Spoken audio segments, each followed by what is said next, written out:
Граѓани од сите генерации се упатија во салата Борис Трајковски, каде што од денес се одржува сајмот на книгата.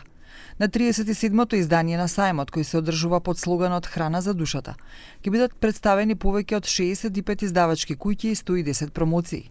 Во текот на 7 дена од сајмот, посетителите ќе имаат можност да изберат книги од богатата понуда на домашни и странски автори, да бидат дел од промоциите на новите дела и да се запознаат со издавачите и насловите представени во рамките на сајмот.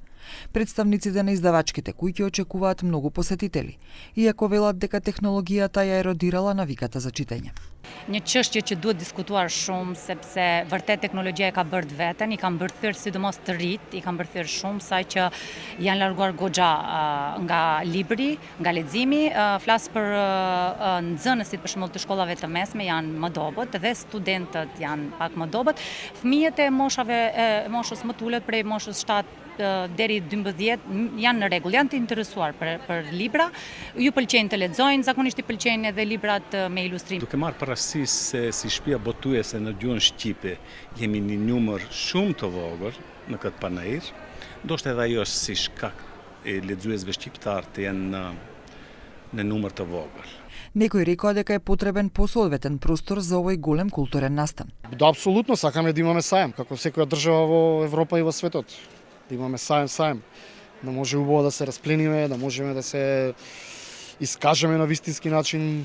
Во ред е овде, не дека не е во ред, меѓутоа ова не е сајмска хала, ова е спортска сала и ја се трудиме да донесеме како да е вистински сајм со помош на оваа енергија книжевна издавачка да направиме да луѓето се чувствуваат убаво.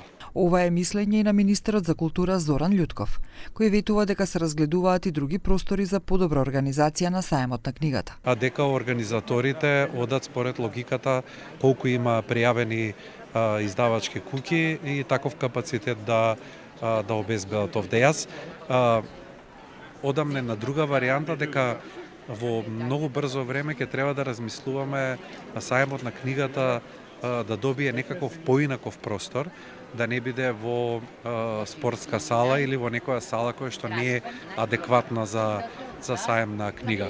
На сајмот на книга ја сретнавме и претседателката Гордана Силјановска-Давкова, која испрати порака за читањето книги. Може да ни помогнат, да му помогнат на човештвото, кое не се надпреварува културно, туку некултурно. Тоа ми беше првата реченица за културен надпревар на народите. Тоа е со зборот.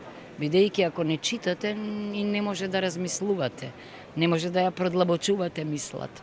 Посетителите на сајмот ќе имаат можност да се сретнат со домашни и странски автори, да ја разгледаат богатата понуда на книги, енциклопедии, зборници и прирачници. Цените на билетите се исти како и минатата година. Обичен билет 100 денари, билет за организирани студентски посети 50 денари по студент, билет за 3 посети на сајмот 250 денари. Влезот е бесплатен за деца под 12 години во придружба на родител. Со секој купен билет, сајмот на книгата ќе донира 15 денари на СОС детските села.